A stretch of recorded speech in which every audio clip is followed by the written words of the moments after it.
Okay, well, sounds like we're live here. All right.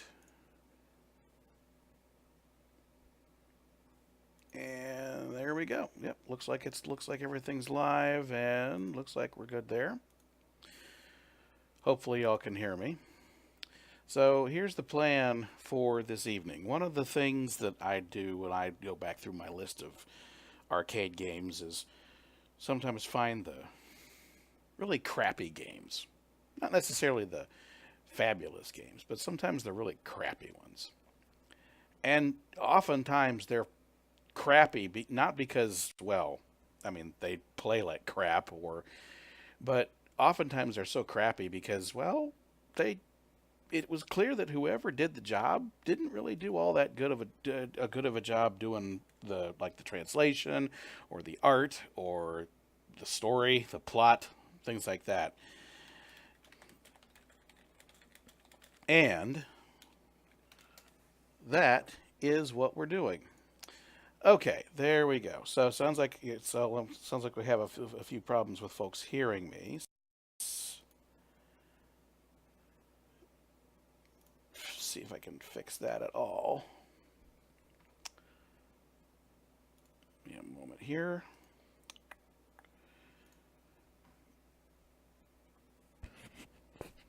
Okay.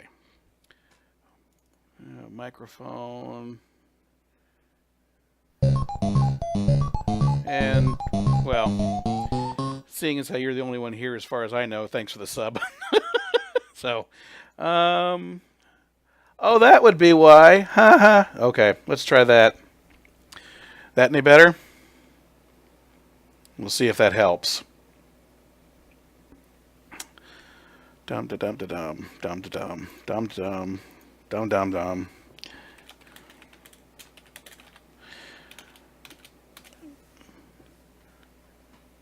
Helps if you turn the gain up on your microphone a little bit.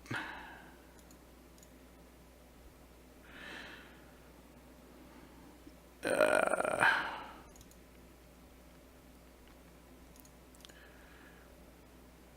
do. Okay, so that's a little better. Let's actually just turn it up a little bit more. Give it just a little bit more of a boost. There we go. That sounds like we got a little bit better. There. All right. Now it looks like I'm getting something decent. Okay, so one of the very first games that I noticed falls into this category of really, really awful titles. That, well, you'd hope that people would figure out that this isn't exactly the greatest thing in the world. Tato, many, many years ago, did a title known as sorry, not Tato, Jaleco, which, Jaleco is primarily, at least over here, most famous for this little NES game called Bases Loaded, which was, at the time, probably one of the best baseball simulators there was. So you had some really fantastic baseball simulators from there, and it really worked pretty well. And so you didn't really have too much to worry about there. But Jaleco also came up with this. Jaleco had some games that were clearly not meant for public consumption. And this is one of those games. This is a game called 64th Street, a detective story. And let's just say it's not the greatest. So, and hopefully you can now see the game initializing, and if you can't, hopefully you'll let me know somehow. There we go. And I'm just going to briefly pause the game. That way. Okay, there we go. Now I can see everything working like it's supposed to be. There we go. All right, so you get this really kind of awful, and I do mean awful, story. Let's turn the... let's actually try turning this down a little bit. Turn the desktop audio down just a shade.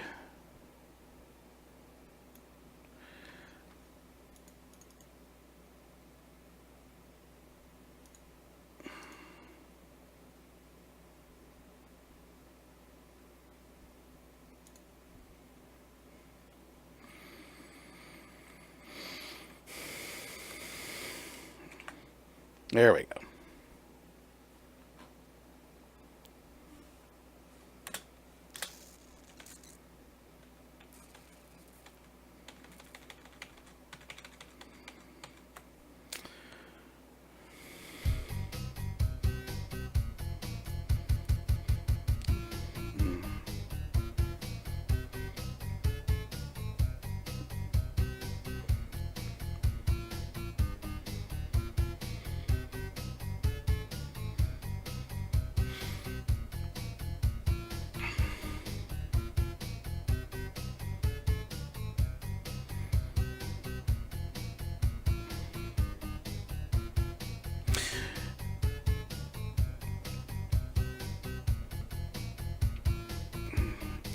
In case you didn't realize that the actual game itself really isn't all that great. It's supposed to be a detective story like your old hard-boiled,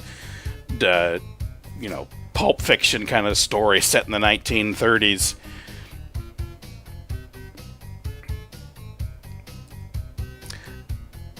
The translation on this one isn't all that bad, but the thing is that most people don't bother to pay any attention to the actual story.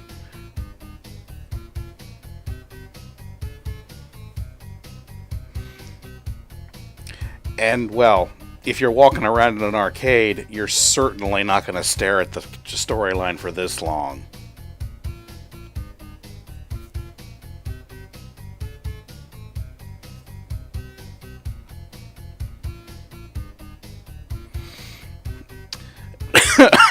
Way to avoid cursing. Excuse me. So, this is just, this is kind of a rough one. So you have two choices, either Rick or Alan. Rick is the hard-boiled detective. Alan is the snot-nosed kid. So,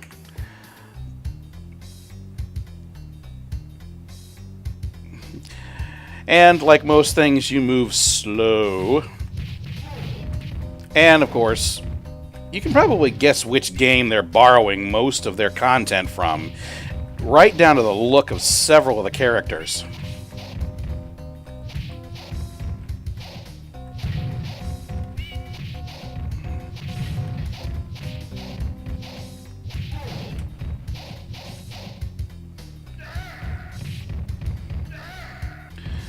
I mean, it just sounds like someone's having a problem.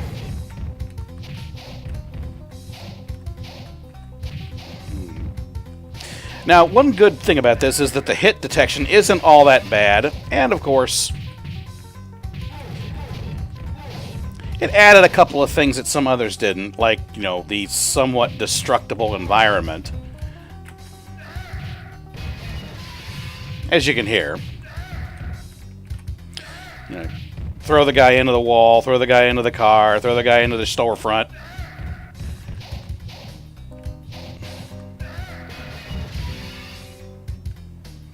So, yeah, this is your job.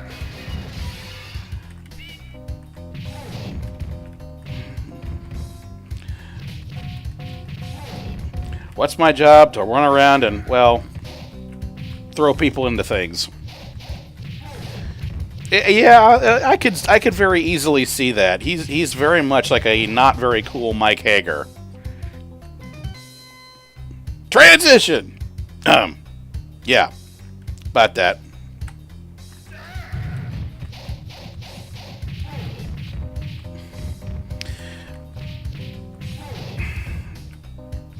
Now, unlike the others, the defaults on this actually starts you with 2 lives, which most of these games, when you started them, you only got 1 to start with.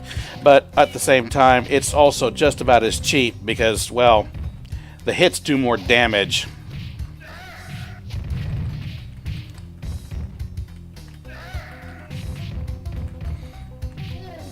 Yeah.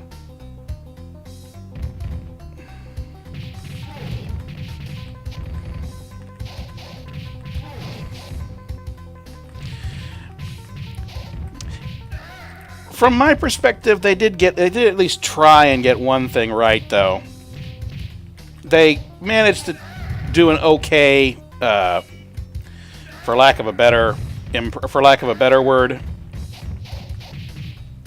impression of what you might have gotten for 1930s era jazz. But yeah.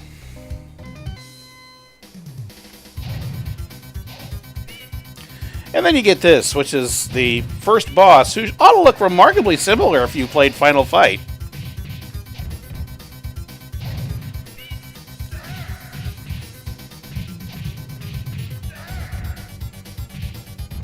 And the mysterious leg that comes out of nowhere, and oh, wait a minute. This is 1930. How do we have a guy wearing a mohawk? Heck, two guys wearing a mohawk. And someone wearing, steel knee plates and a, torn jean jacket.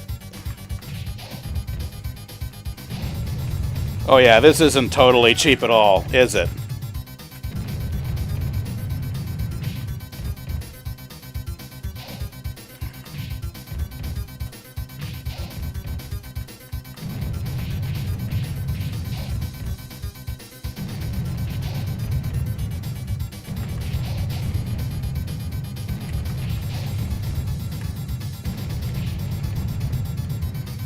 Oh my god, how cheap are you? I've learned the pattern, and it only took me like 3 tries.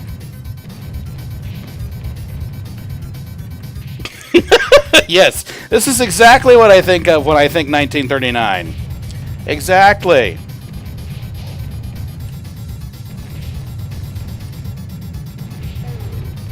Yep, that's how I'm going to beat you, is just jump and kick you in the face. Thanks for the sub, CC.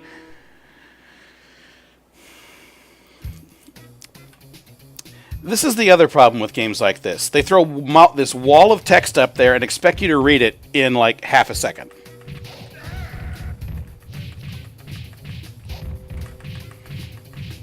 Oh my god.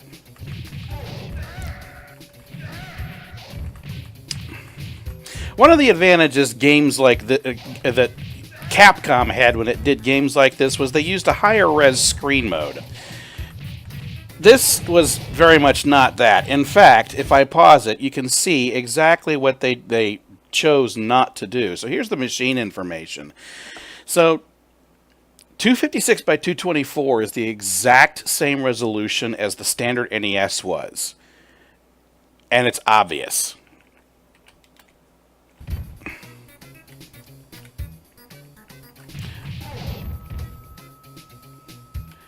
One other thing that's missing, what are the character names? Oh, and here's your token, Freddy Krueger looking character with, yeah.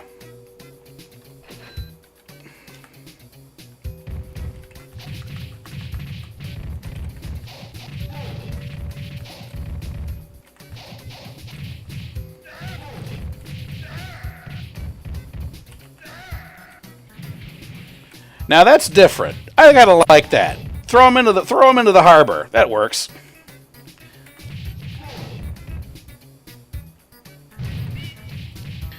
Oh, did I seriously just get points for picking up a cat?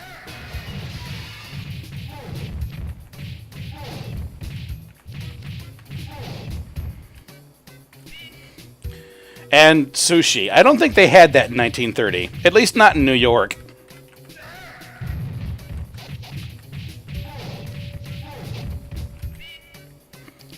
I have no idea what that was. It looked like something you would use for climbing mountains.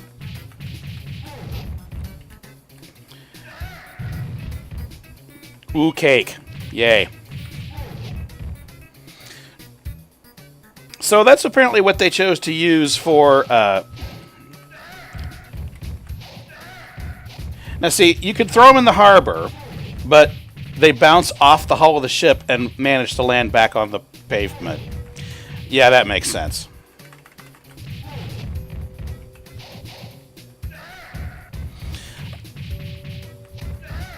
I guess this thing is based around the idea of we're going to throw you into whatever scenery sits in the back.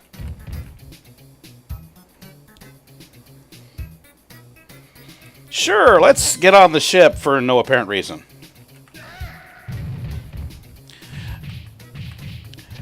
If he's strong enough to pull that off,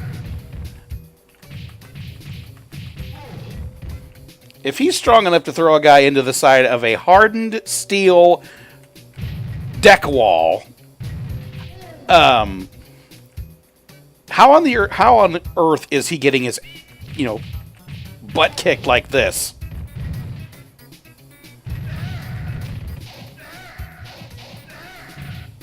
Guess it's too much to expect for consistency, right?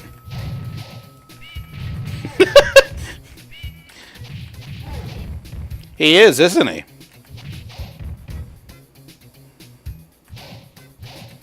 Okay, so I can't break down the door. Or can I?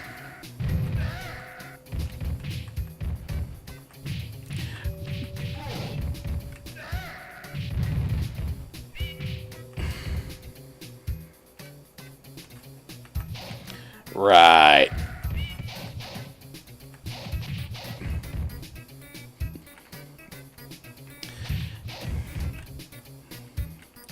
You know who he reminds me of? Dr. Wily with an eye patch.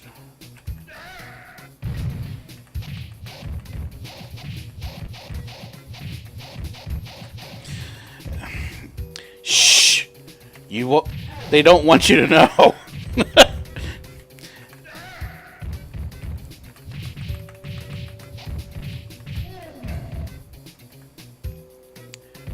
Anyone else get the impression that when they recorded the sound for this, they did so in like an underwater tank?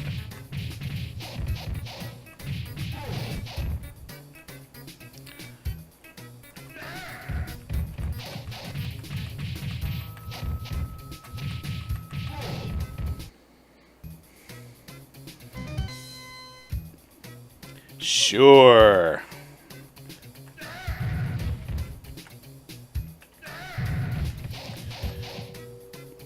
Extra scenery damage. Just what I always wanted.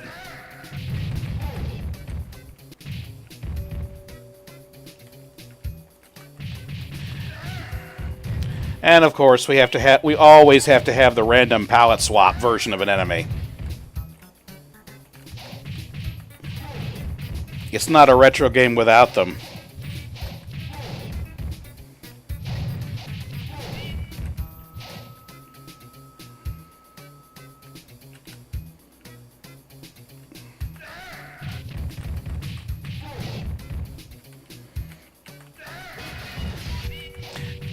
Okay, yeah, that made all the sense. Break the door, out comes a cat.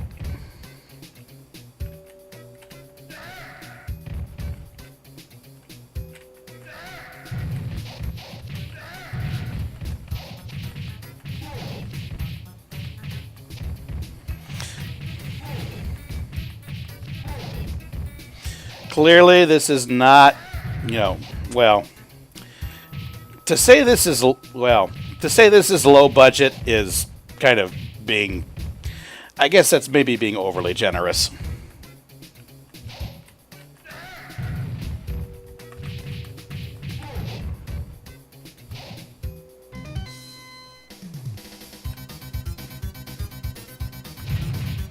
Oh my God, it's a bad carbon copy of Captain Hook, I guess. Peg leg and all.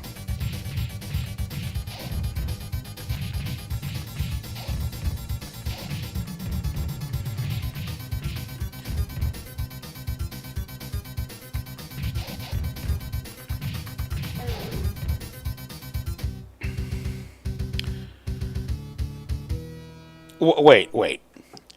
Seriously? What part of 1939 did the producers of this game not get? Robotic parts.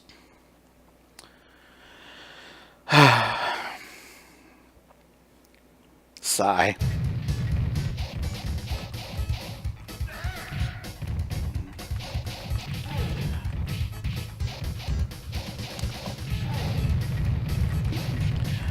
And I guess that's how we're going to start the game is, yeah. We're going to have, like, we're going to get your enemies in front of you by running into them with a large...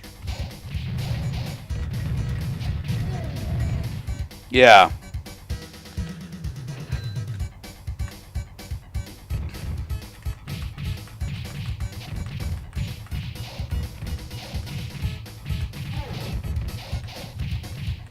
Yes. Absolutely has to be exactly that.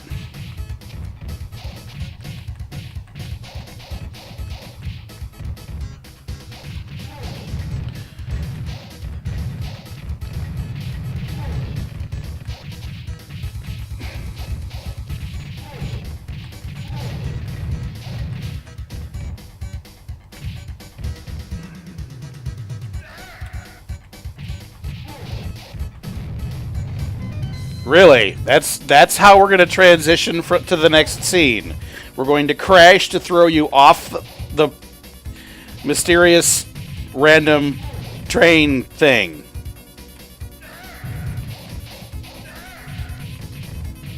Just what I always wanted. A book in the middle of a fighting game. I gotta read somehow, I guess.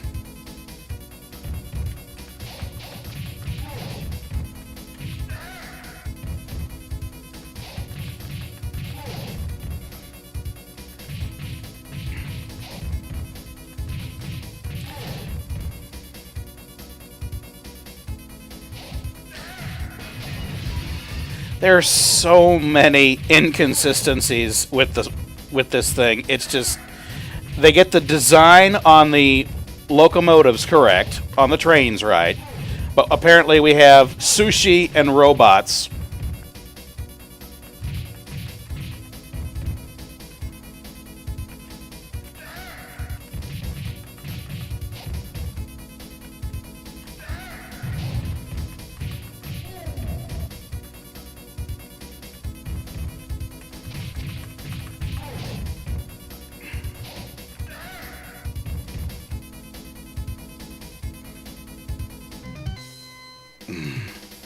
So bad.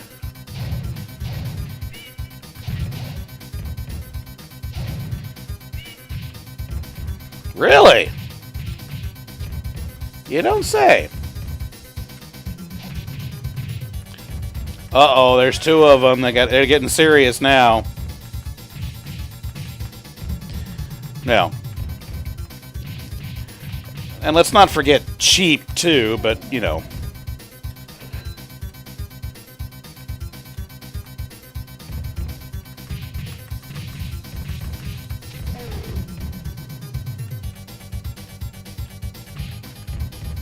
Right.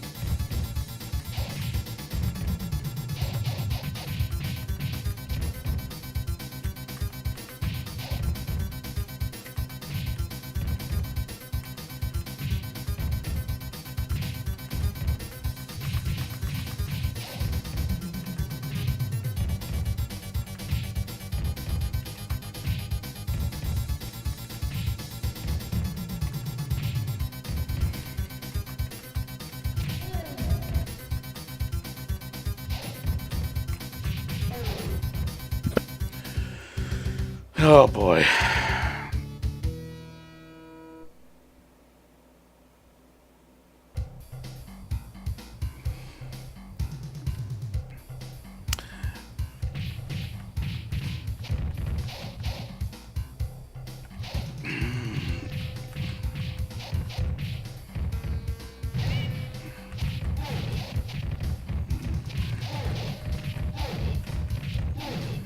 Yep, because that always works so well. Yeah, I suppose you could call it that.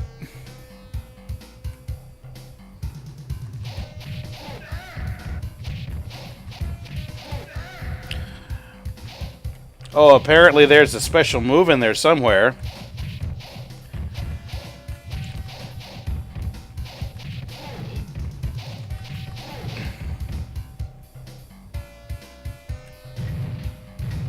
Ooh, bread. Because apparently that's a thing.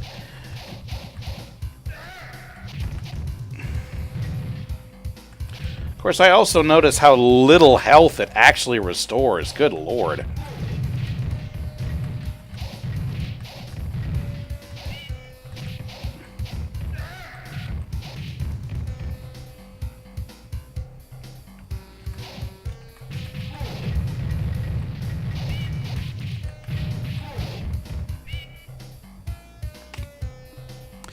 Now, that's one trope about these games I never quite understood.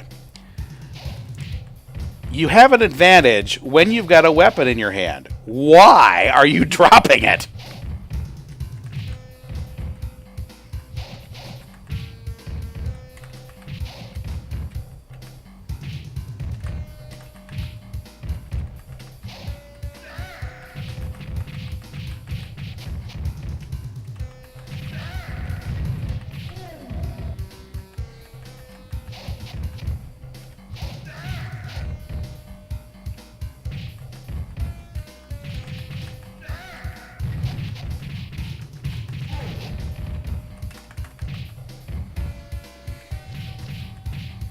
I guess.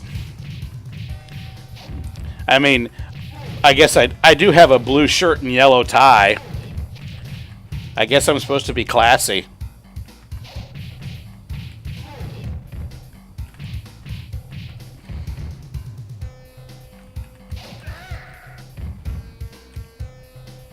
Yeah, you're right. Robot parts.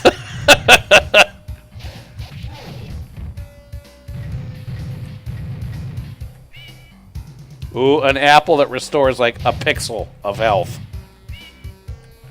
Is that supposed to be a knife? Clearly not, because it doesn't do a thing.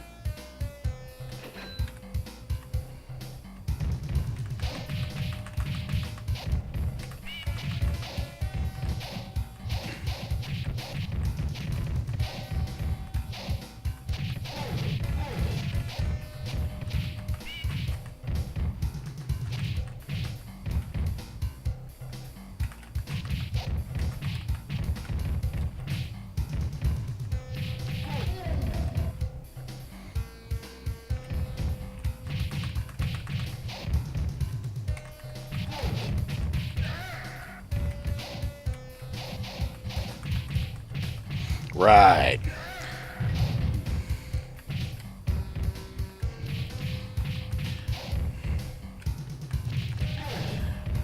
Yeah, because I need fountain pens on this wondrous journey.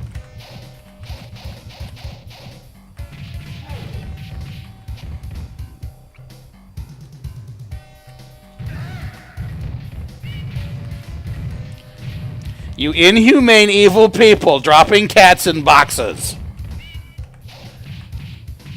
That mysteriously earned me points. Oh, there's another cat in a barrel.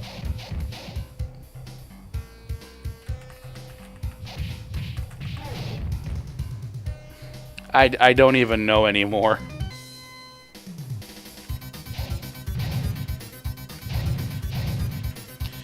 Yet another cat! Found in some...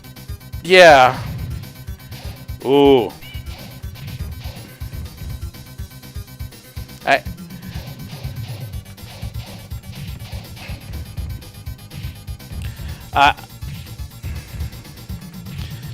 Wait. So now apparently we've gone steampunk.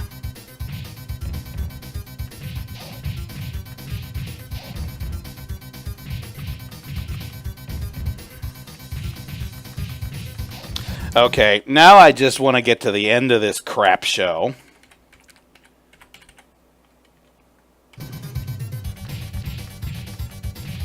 So we're going to, turn on all the cheats and get to the end. Because, well...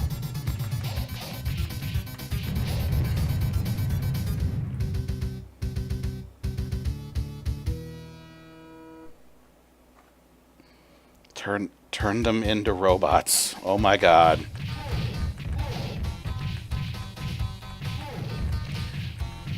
Here's a bunch of guys just randomly standing up against the wall that you get to beat up for no apparent reason.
Because that's so unbelievable.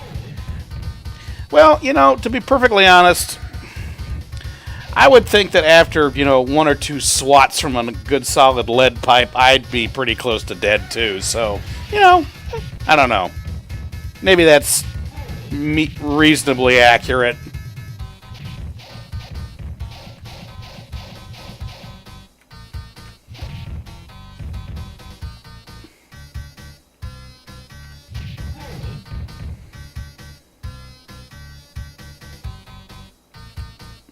Oh no, the generic pirate's back.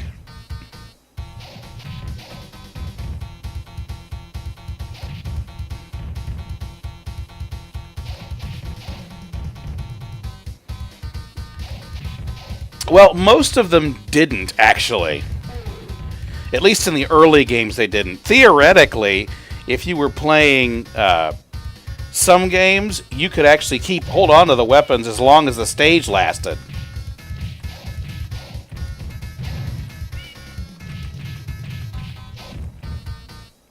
If it was the reusable kind. The trick is did it get knocked out of your hand? Some games it had to get knocked out of your hand several times before it disappeared. Others, only once.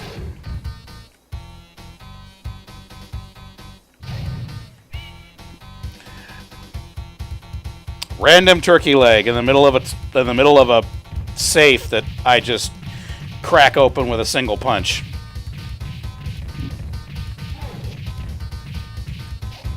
Maybe he's been taking some of those cyborg implants as well.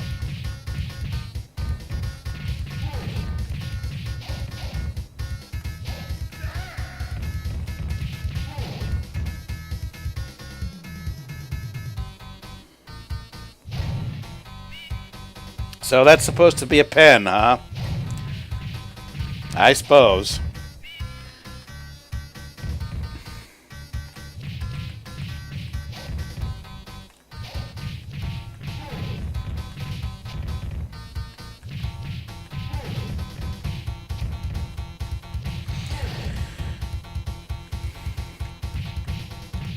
Now, of course, you remember how long the intro was. Something tells me that the amount of effort that they put into the ending is relatively minuscule. Probably because they expect the number of people they actually expected to get there or put up with this game was probably pretty low.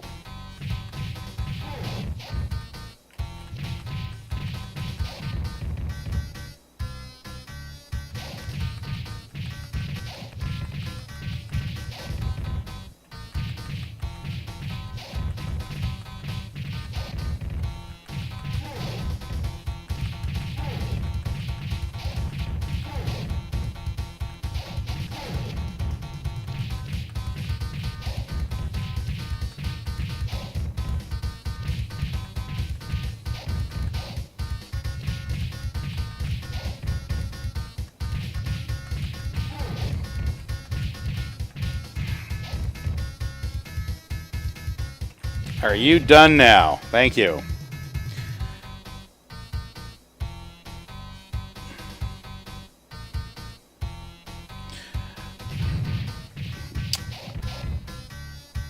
Always. Sure, let's just drop. Yeah, because that makes so much sense.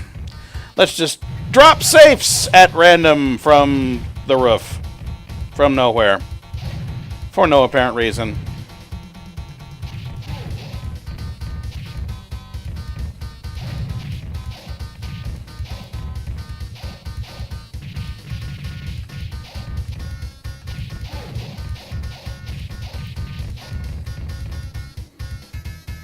Actually, there's more than one. Not only was the first one a random Japanese picture, so is the picture of the wave.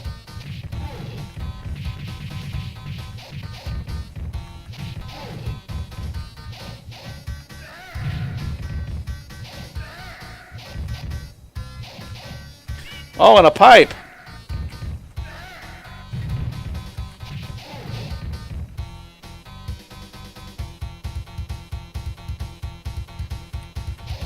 Oh no, he's back again for the second time. This time with a palette swap.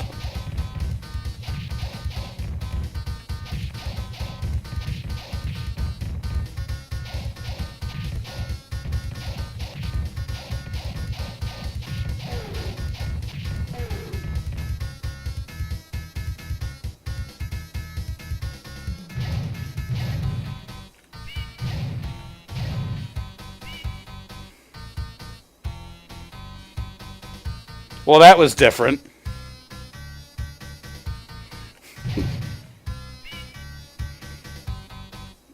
Here's this nice door, the nice bellhop operating the service elevator.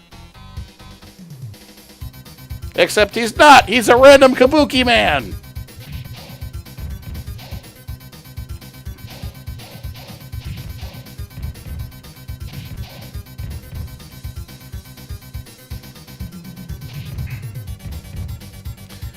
Anybody notice the name of the dirigible behind the fence?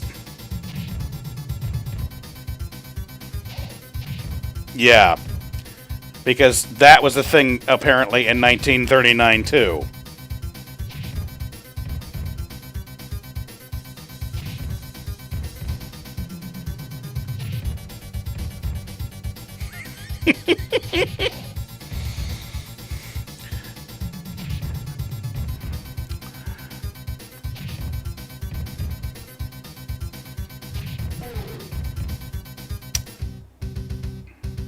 Chase and Arist.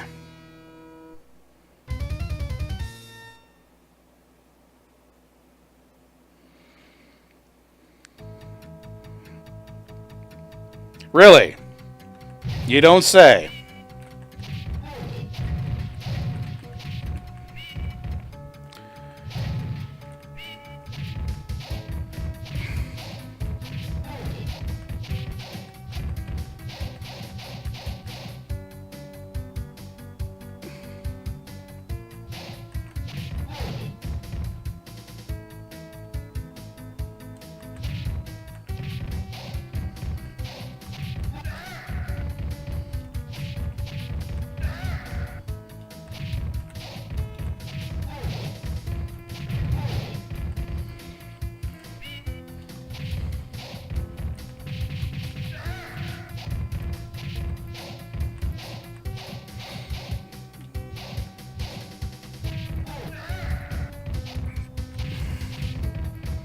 Well, it's not like the video game description. It's not like the stream description didn't warn you.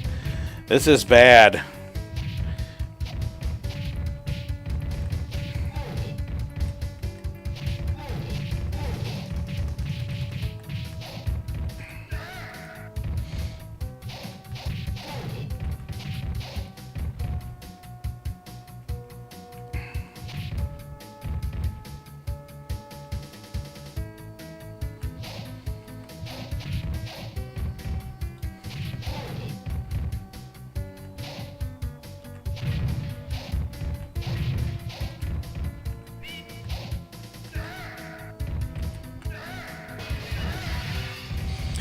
Yeah, because apparently steel makes the sound of smashing glass.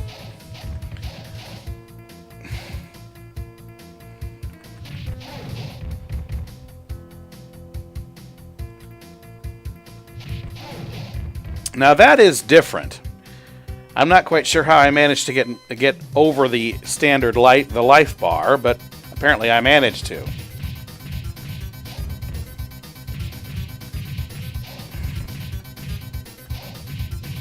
That could be the cheat doing that. I don't know. I have a stick!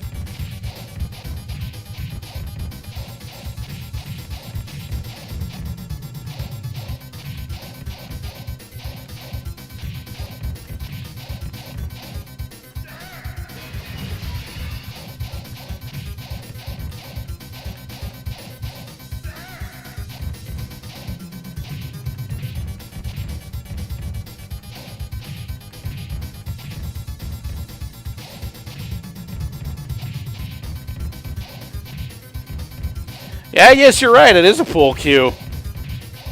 The white tip on the end, yeah.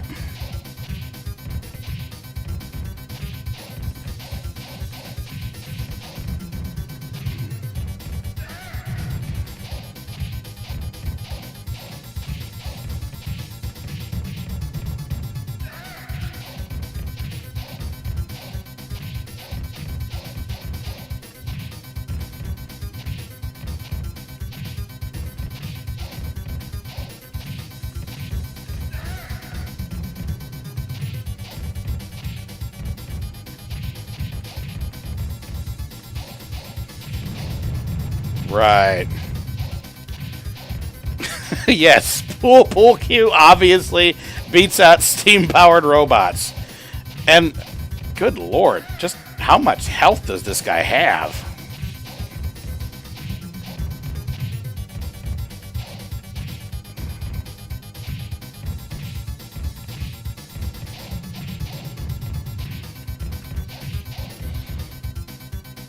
It's like he's trying to do his best Mario impression. Or maybe Luigi because he's wearing green. I don't know.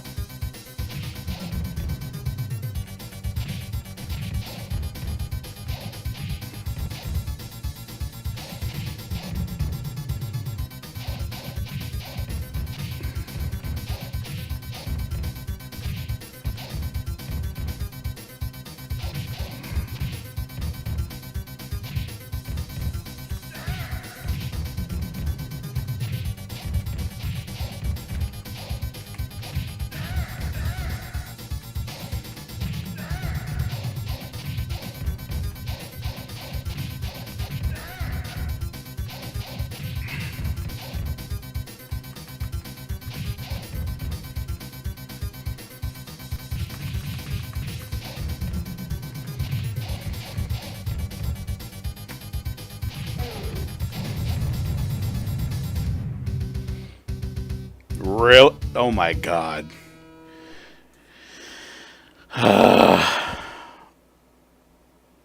And of course, the random girl at the end.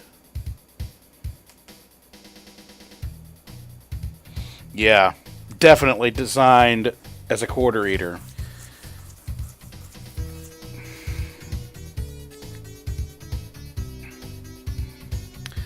But seriously, let's make like birdies and fly. Dude, who wrote your dialogue?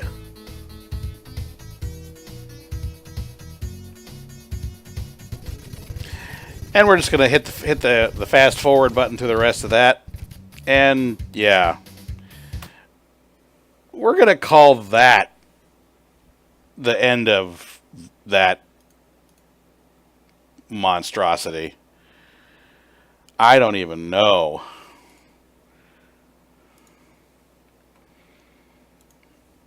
That's just extraordinarily bad. Okay, so here's a better question. Can anyone actually see the chat window over the stream?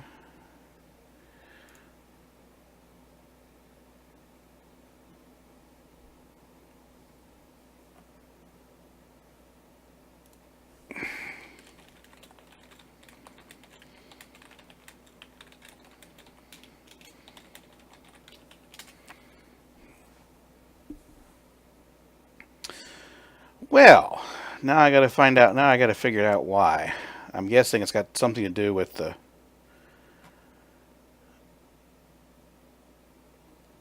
local. Oh, that's right. I know why. Haha.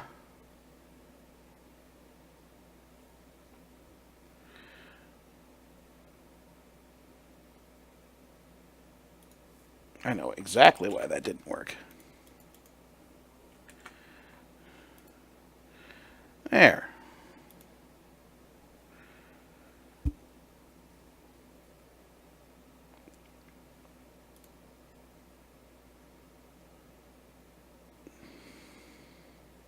There we go. Now it works. Helps if you change the URL.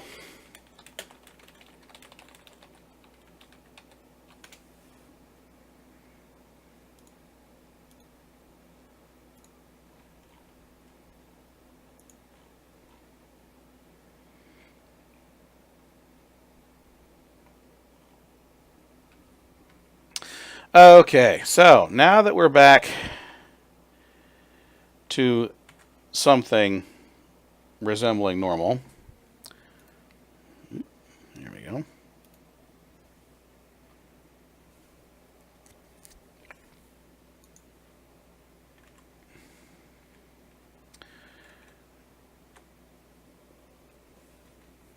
So we have a number of other games which definitely fall into the seriously what kind of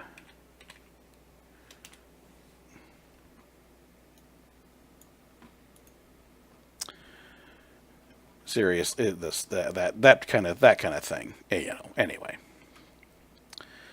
so let's see.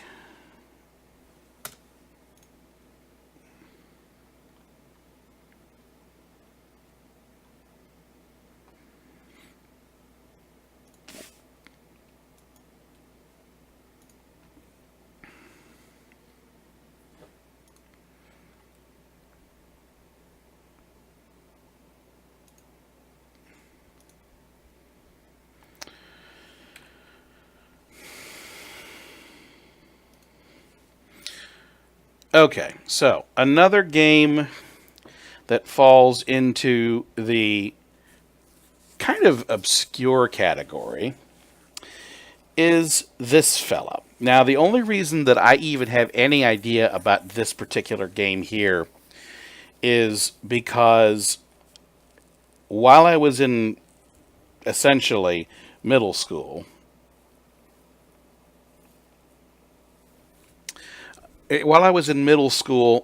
we happened to have copies of the comics upon which this game was based.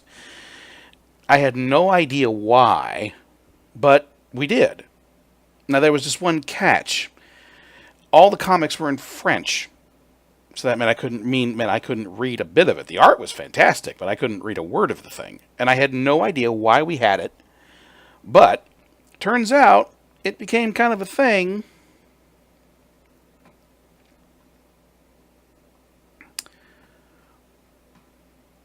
thanks to Konami,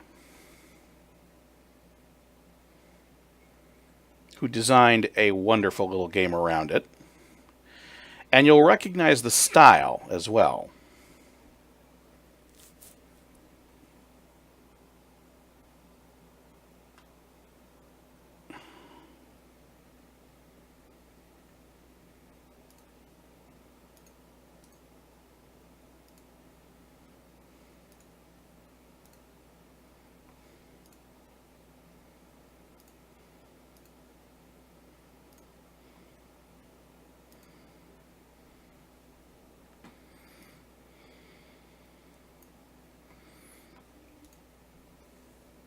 And that game is Asterix, which, no, not as in asterisk.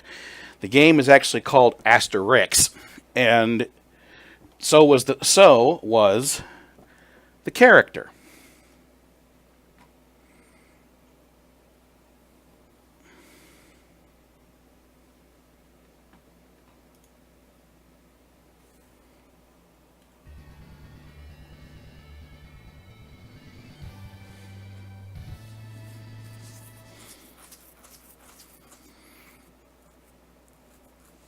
And Metamorphic Force definitely qualifies as bad, to answer your question.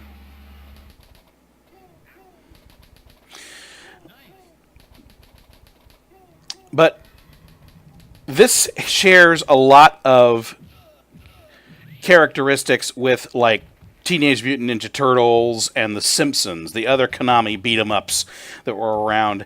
The only difference is that unlike most of the others, this had all the, the standard art that went along with it. And this time the story was also in English.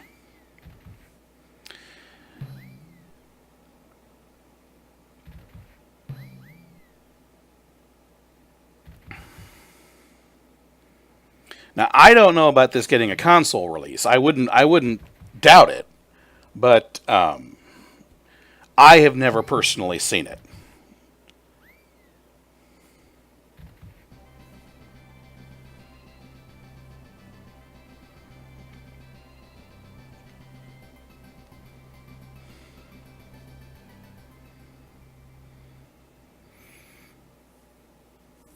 But the idea with this one is pretty simple.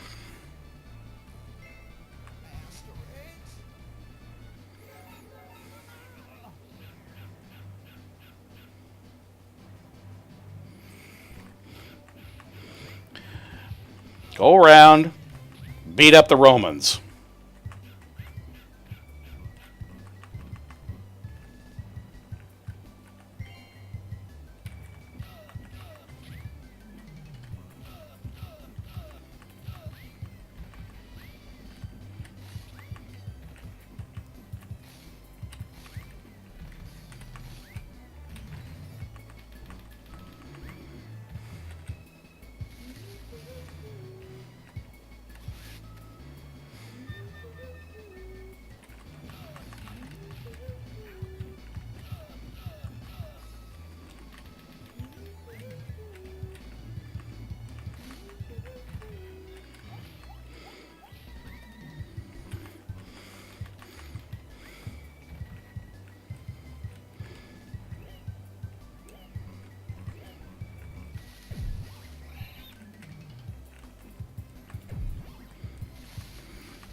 And, as games go, this one wasn't too bad. The art was fantastic for this game.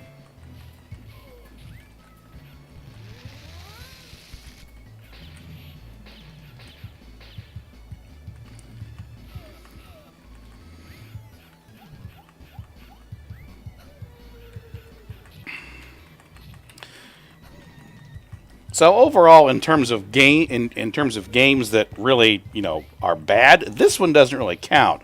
This one's more of a curiosity because it saw an extremely limited release across primarily Europe and Asia, where of course you've kind of figured this never saw release in America. In fact, you can tell by looking at the actual game information because this is version E for Europe, AD, and AD actually happens to refer to the version of the game, the revision of the game that you saw.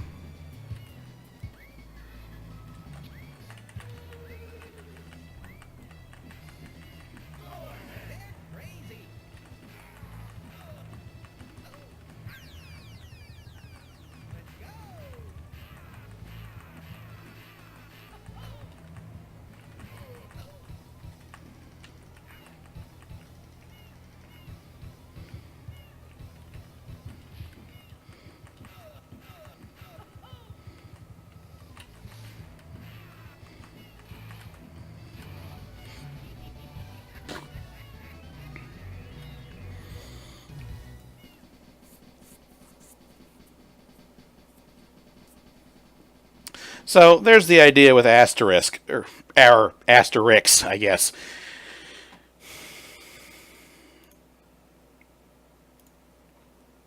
Which is not your typical game.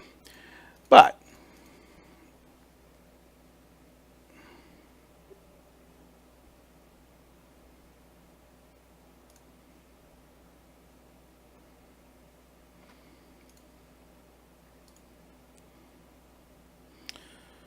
All right, so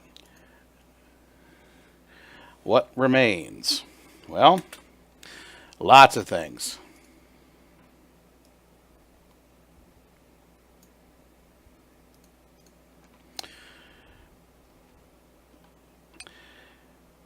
Now, the big thing that happened with Capcom saw lots of great, great titles. The first one that everybody recognizes, well, that's this one.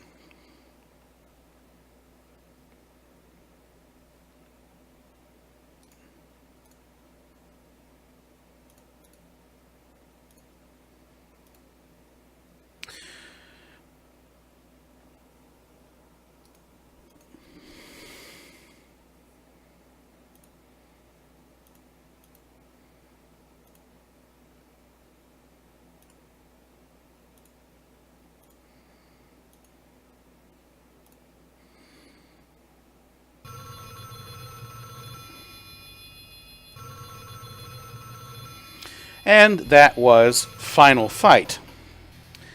This was probably one of the most well-known 2.5D beat 'em ups in existence.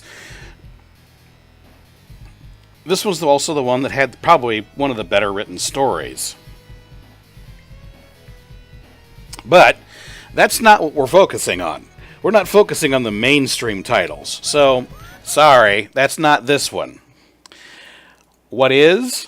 Well, there's a couple of others that Capcom did that all fall into the, well, let's just say different category.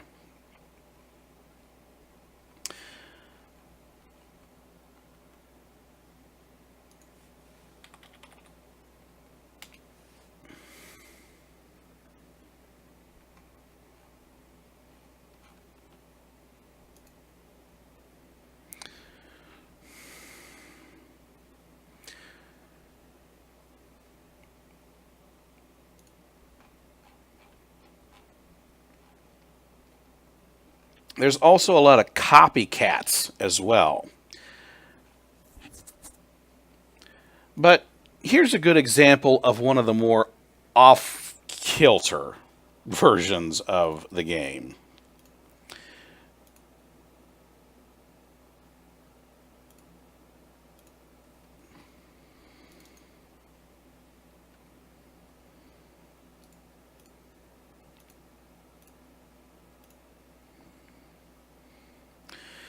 This is called Dynasty Wars, and what this one simply was, well, I'll let it speak for itself.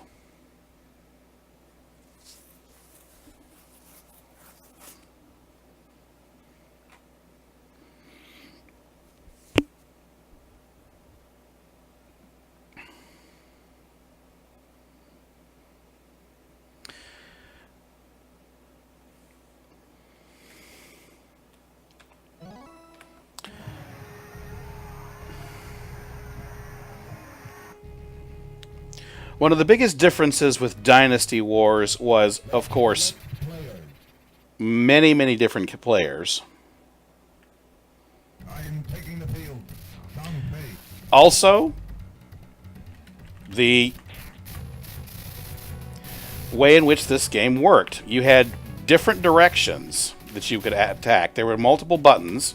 One was attack left, the other was attack right when you were on the horse.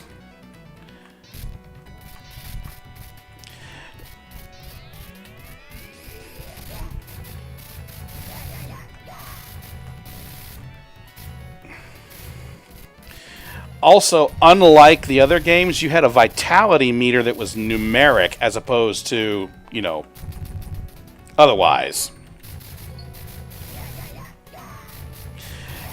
So essentially, it worked kind of just like hit points. Things did different amounts of damage, and over time, you could also level up based on your score.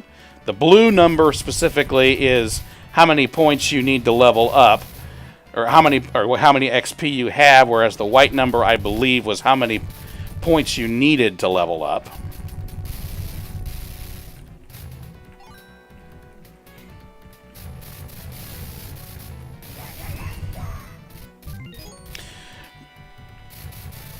The red globes are what gave you XP.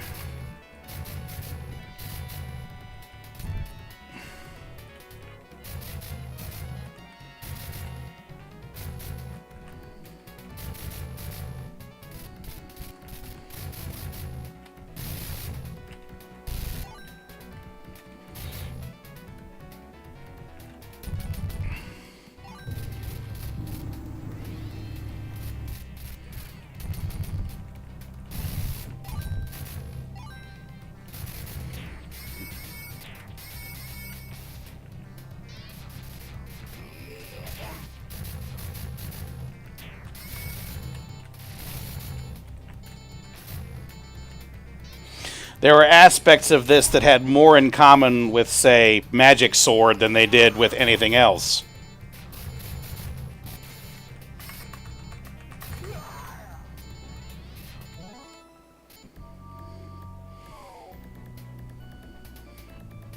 It's also had a lot more blood. Oh my god, it's a raid.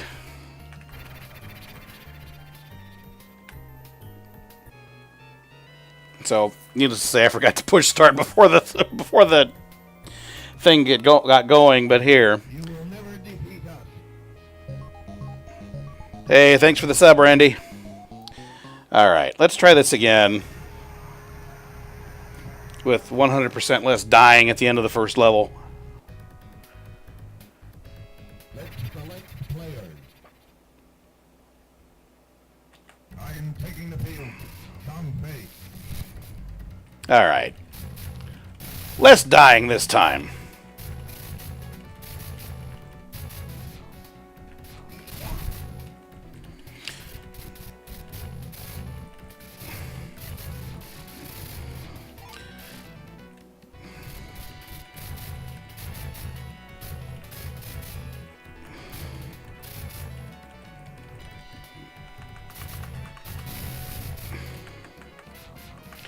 Yeah, it is.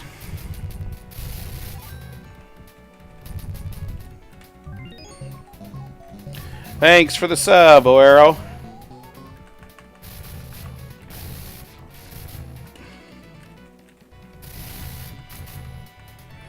Now, this was, like I said, this is one of the weird ones from Capcom. Like, then there were several of these that were released along the same idea. There were a bunch of copycats that did this. There was one of the main companies that did this was a company called IGS that came up with a system that they called the PGM system. Essentially, it was a unified hardware platform upon which all the games could be based. Kind of like the CPS version, which Capcom ran all of its major games on. So that's games like this, and Magic Sword, and Street Fighter 2, and all those games all ran on the CPS system.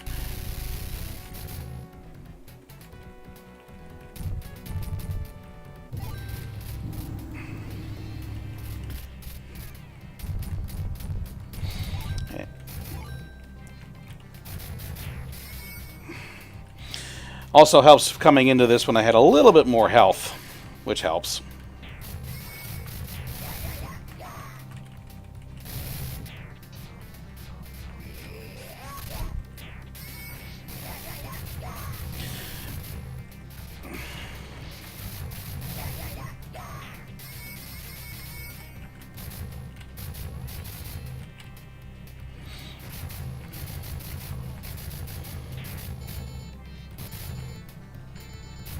Well, there's one of them gone.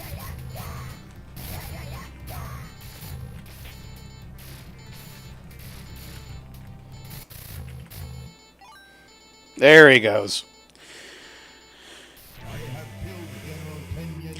Now do you see why it didn't see much release in America? There was a whole lot of blood in this game. And at the time it was released, you didn't really have much of that.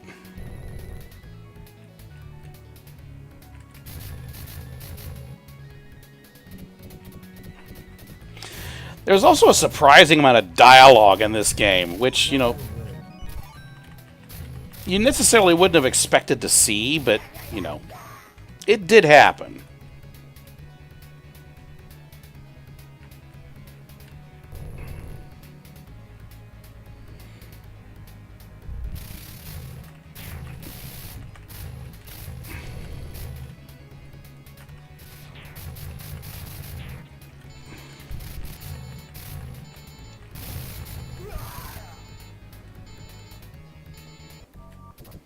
I'm here to assist you. And at least with this one, in terms of the actual dialogue, it wasn't done in a fashion where it sounds tremendously contrived, although it is kinda, because, well, reasons. Yay, I got a weapon upgrade. And there's fire everywhere, most of which you can't avoid.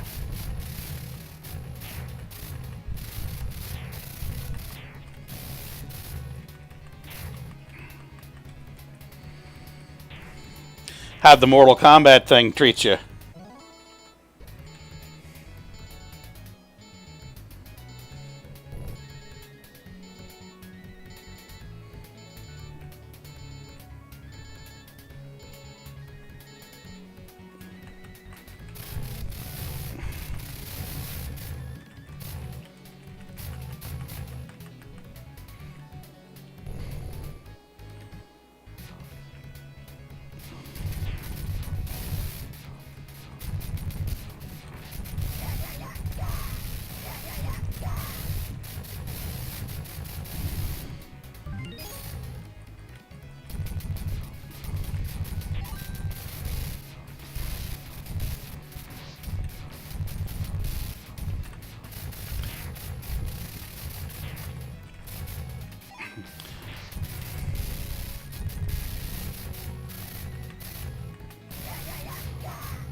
So this particular title, like I said, shares a lot more in common with Magic Sword than many of the other games in its the same time period.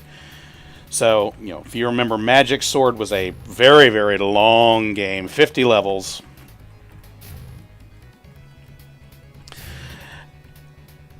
and was very much a quarter sucker.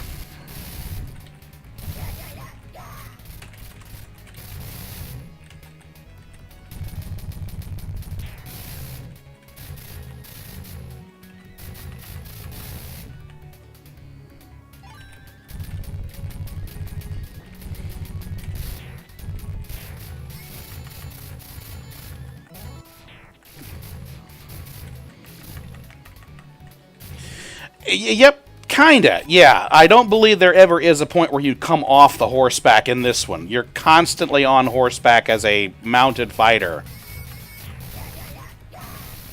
There's also no, emergency special like you had in a lot of other ones where you could push both action buttons at once and basically get an immediate, you know, top priority spam attack that you could use to knock something off at the cost of a little bit of health.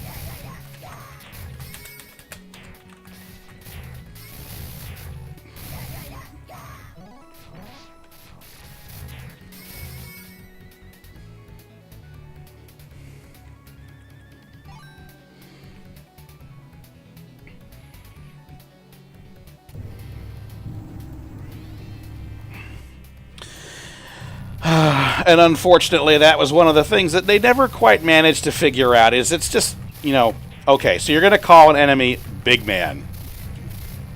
Brilliant.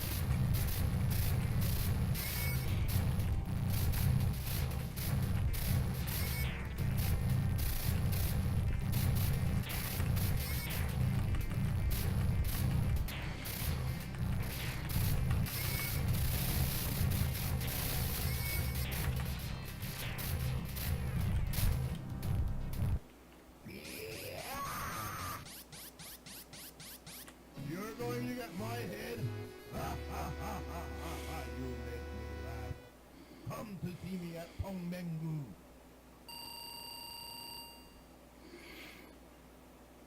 So, this was actually a fairly decent game as far as those were going. That one wasn't bad.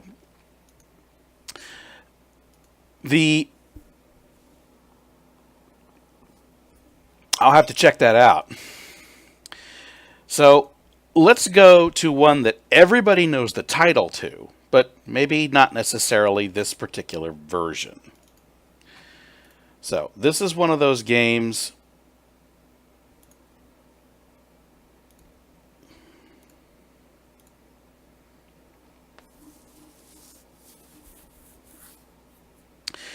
Everyone knows Ninja Gaiden.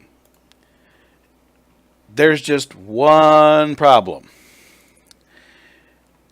This is not the Ninja Gaiden you think it is. This was a 2.5D beat 'em up that Tecmo released right around the same time as the original Ninja Gaiden hit on the NES.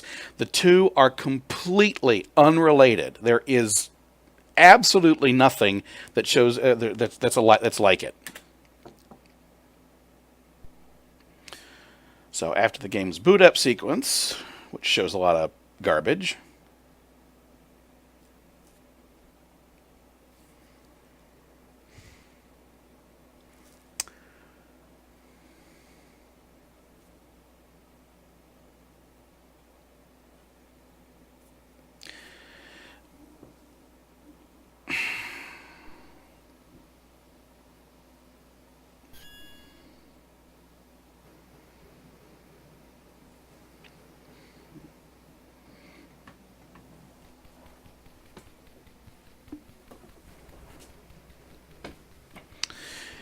if you mean the Galloping Ghost, I think they do.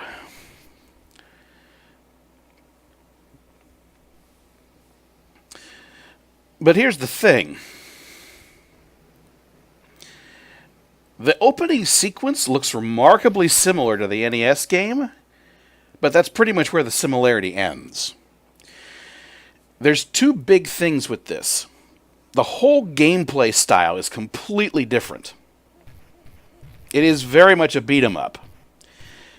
Your fists and your feet are your primary weapon, and your sword almost never comes out. If you look as he runs around, he grabs it as he moves, but he never actually draws it.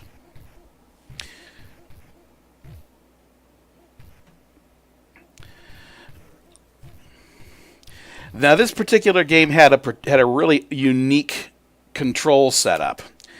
There were 3 buttons on this.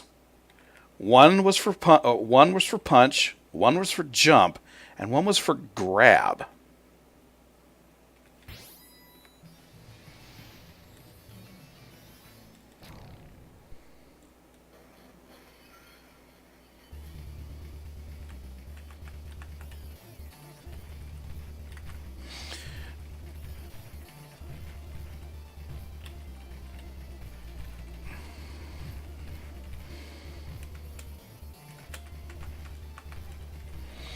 The middle, and now the controller setup in this game is annoying, but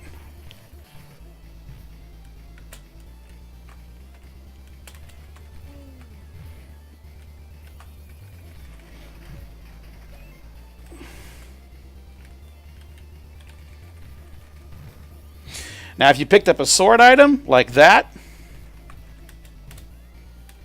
well, there. Then your sword actually came out and your damage went way up. You could basically knock things down in, 1, maybe 2 hits at most. Pills restored one block of life.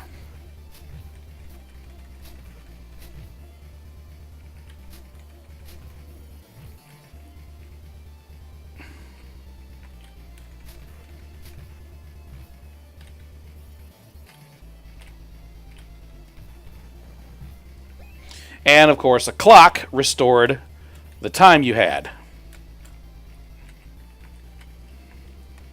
Your only way of getting items was to grab enemies and fling them into things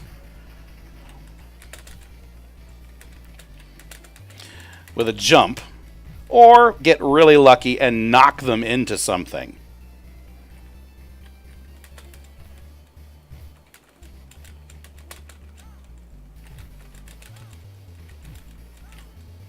It was also your most effective means of dispatching enemies. Just jump into them and throw them into something.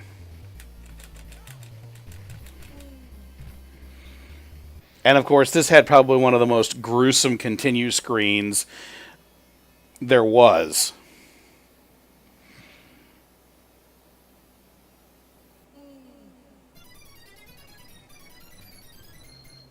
People thought Final Fight was bad with whoever it is you had sitting there trying to blow out a stick of dynamite. That was worse. Now, to make this all the more ridiculous, well, the game was incredibly cheap. The game was very much meant to be a quarter sucker.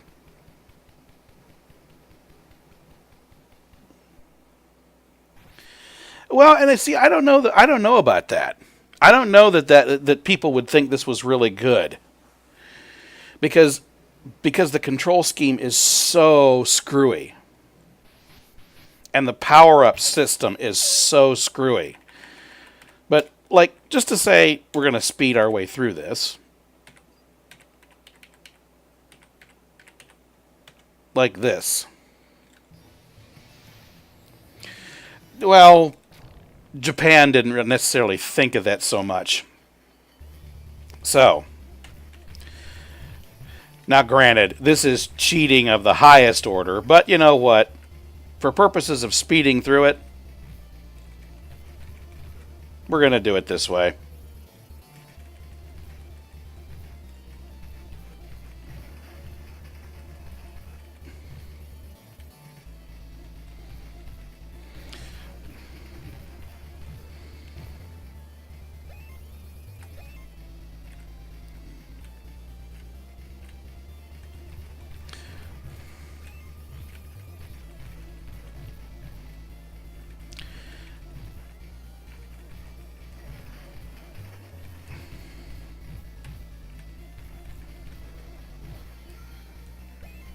Gems were worth points as well.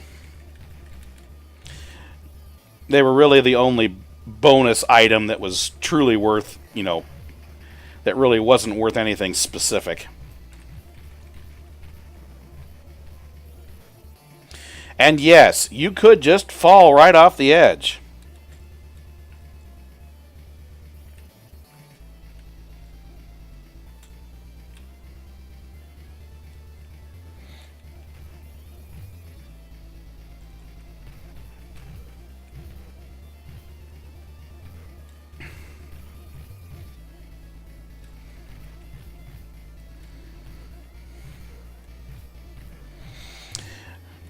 If this wasn't 80s enough, I mean, seriously, who wears a lavender sport coat?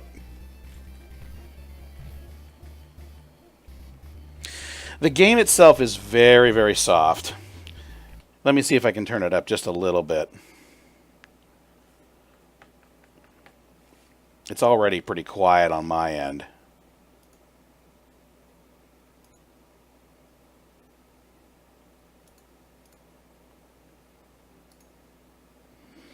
I don't think I can turn it up any further.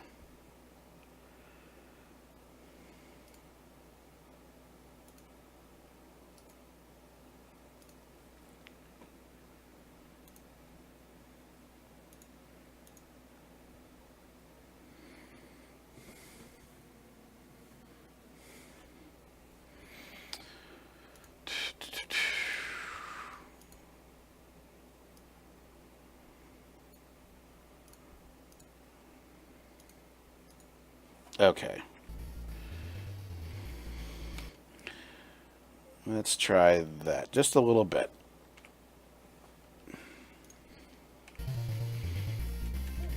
Can you hear that now? And yes, it's Hotel Hotel.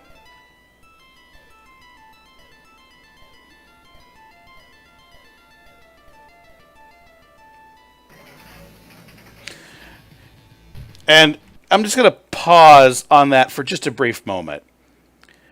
You have a Scandinavian beer hall, which is kind of an odd thing anyway. And who walks out but a sumo wrestler and guys in hockey masks? I don't even know.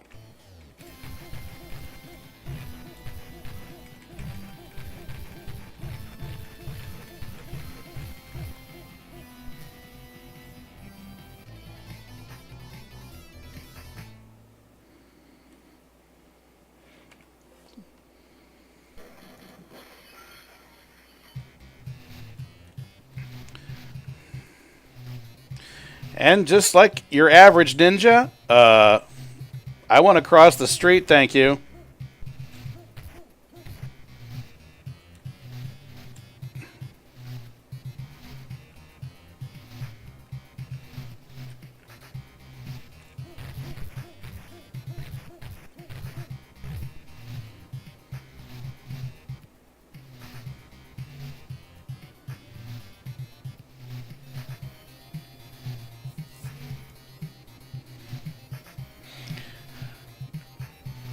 Thanks for stopping by, Arrow.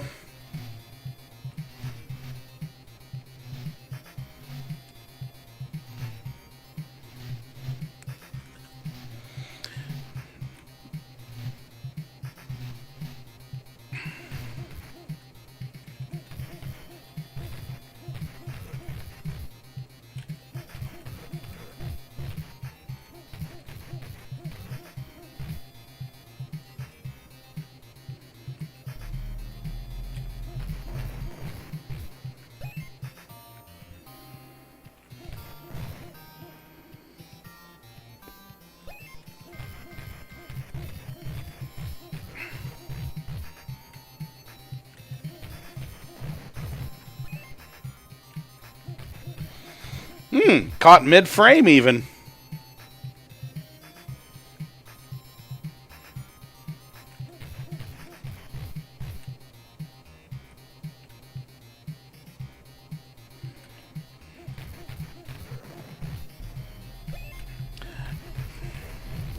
I don't know why they're coming after you, but they are.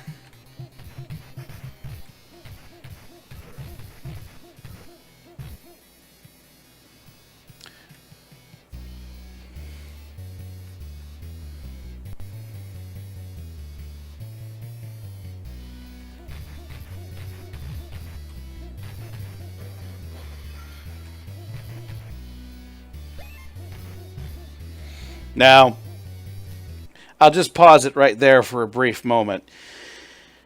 Any idea who that happens to look like on the billboard? I'll give you 3 guesses, and the first 2 don't count.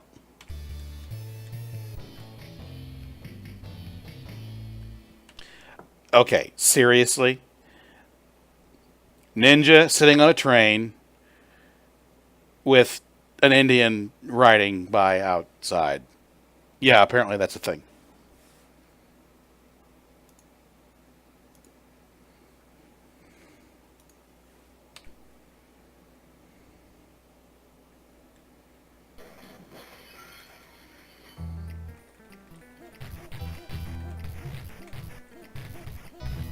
Apparently now we're in Vegas.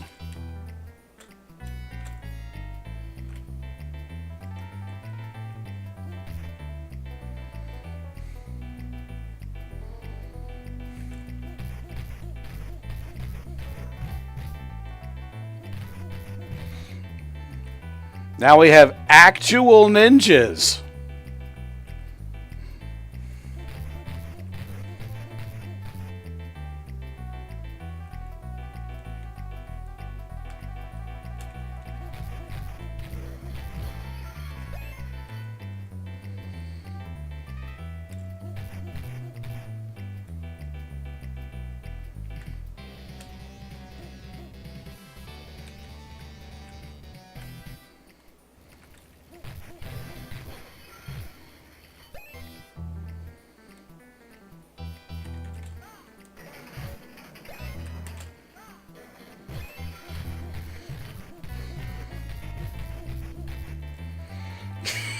Yes, I always expect ninjas when I see Vegas.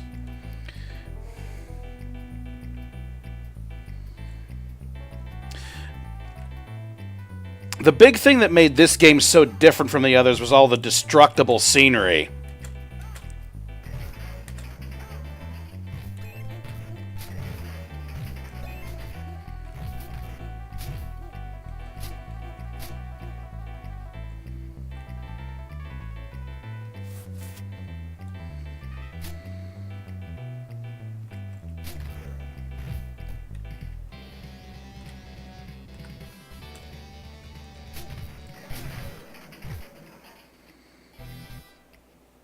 Which, to be honest, all the destructible scenery actually kind of made this kind of a neat idea.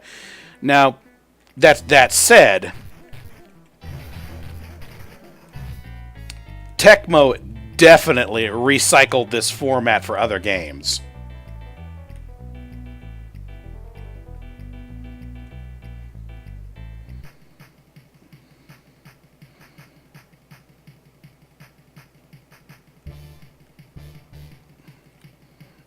And I always expect to see 3, I don't even know.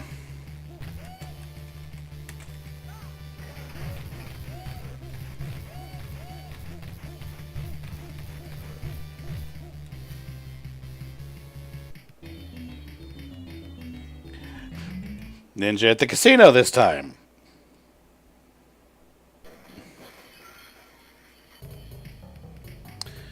Yeah, I think people probably would play it. The thing is like I said, the grab mechanism was so weird.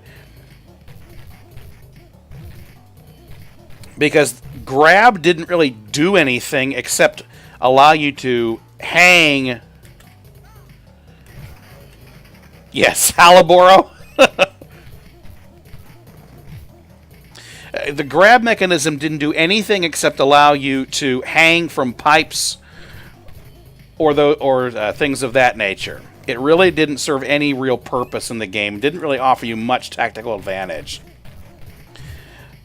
Because, like, for example, this tree, you could use the grab button to hang from it and kick one direction or the other, and then spin off from a jump. But that was really the only other way. That was really the only thing you could do with it, aside from the moments where you didn't have any floor.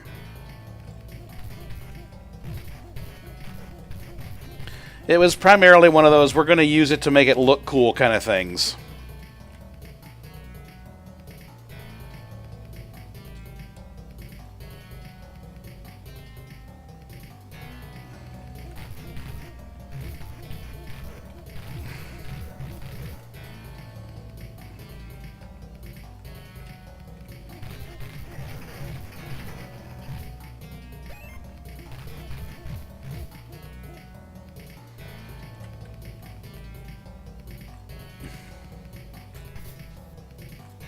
And then there's that.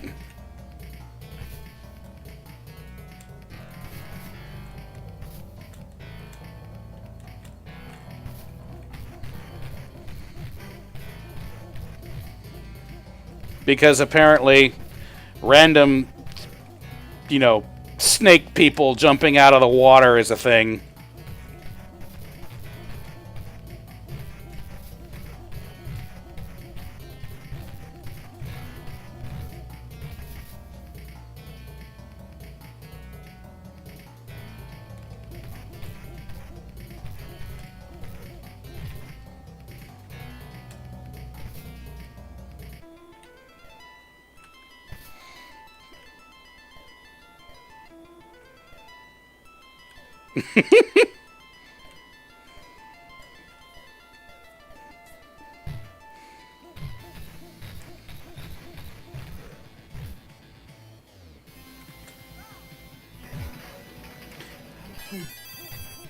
The only one-up in the entire game.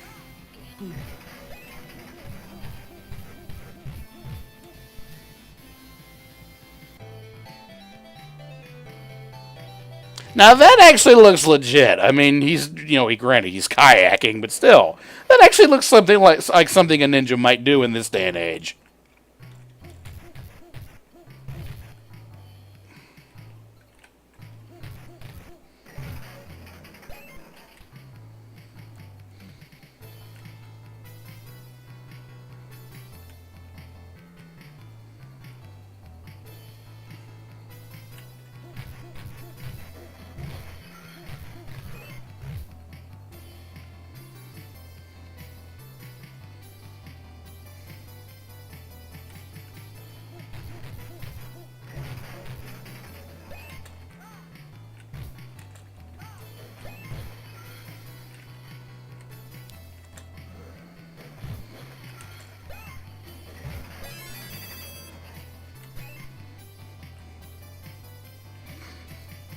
And of course, there's also ads for other Tecmo games as well, like, say, Rygar.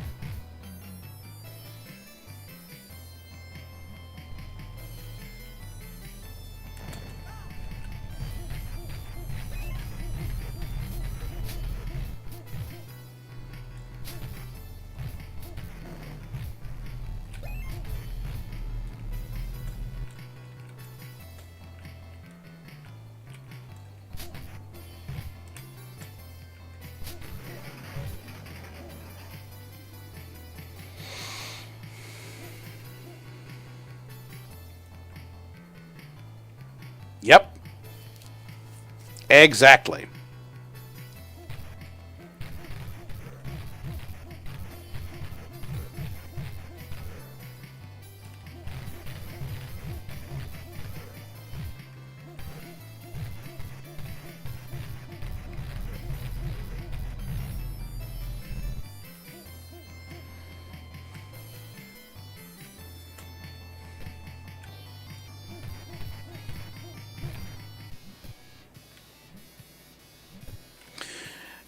Now, anybody happen to notice what music they're playing?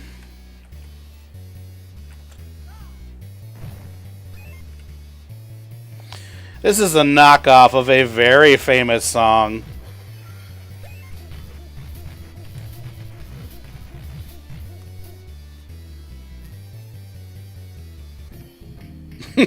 Yes, hate and oh, by the way, yes, ninjas washing windows because that's a thing too.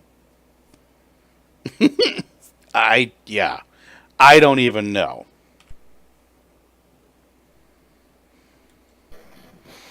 Considering all the windows he's broken so far.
In case you didn't catch the musical reference, this is a very, very bad ripoff of Iron Man.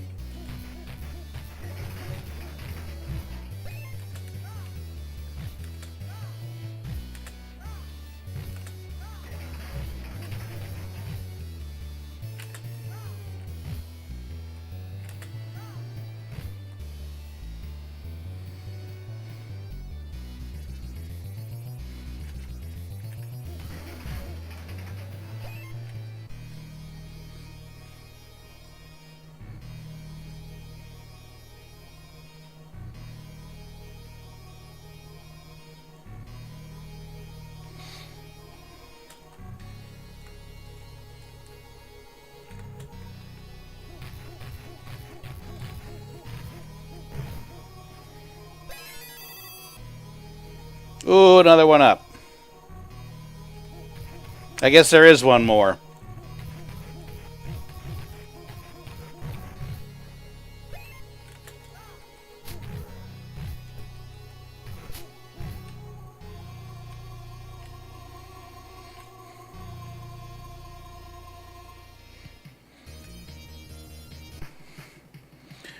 And I think we have another stack of 3 random guys with claws. Yep.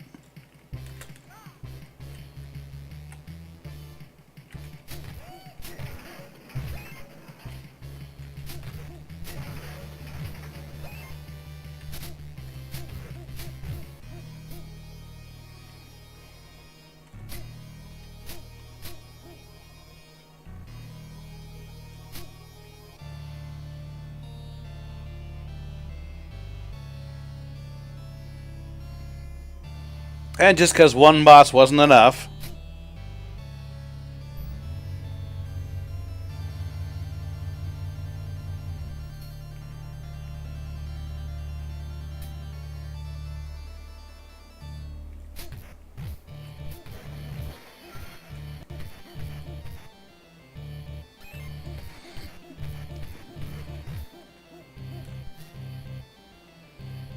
so how's the game end?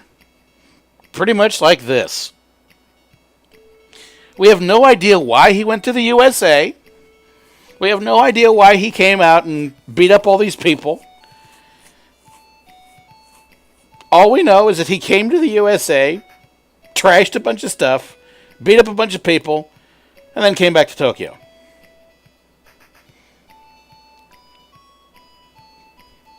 So, yeah, very light on story.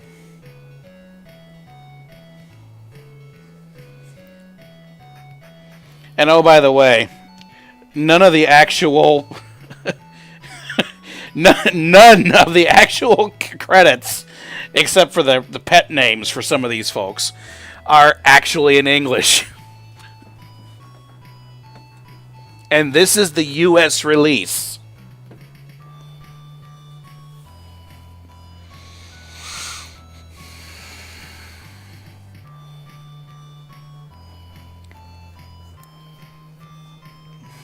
So, yeah, I have no idea what any of these people were doing.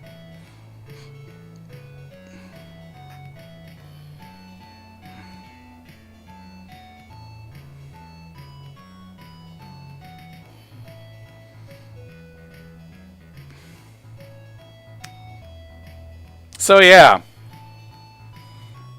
That's apparently a thing.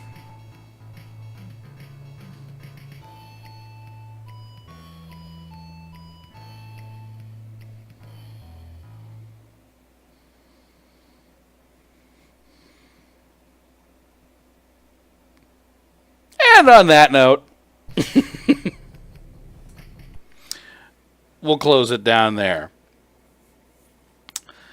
All right. Well, it's about time for me to turn into a pumpkin, so to speak, especially with me having school in the morning. Which, if you know anything about my situation, that may not be on for very much longer, at least unless the state gets its act together. So I may be streaming a lot in about a week. I don't know. We'll see. So, thanks for the raid. Thanks for all that fun stuff. And I'll do this again soon.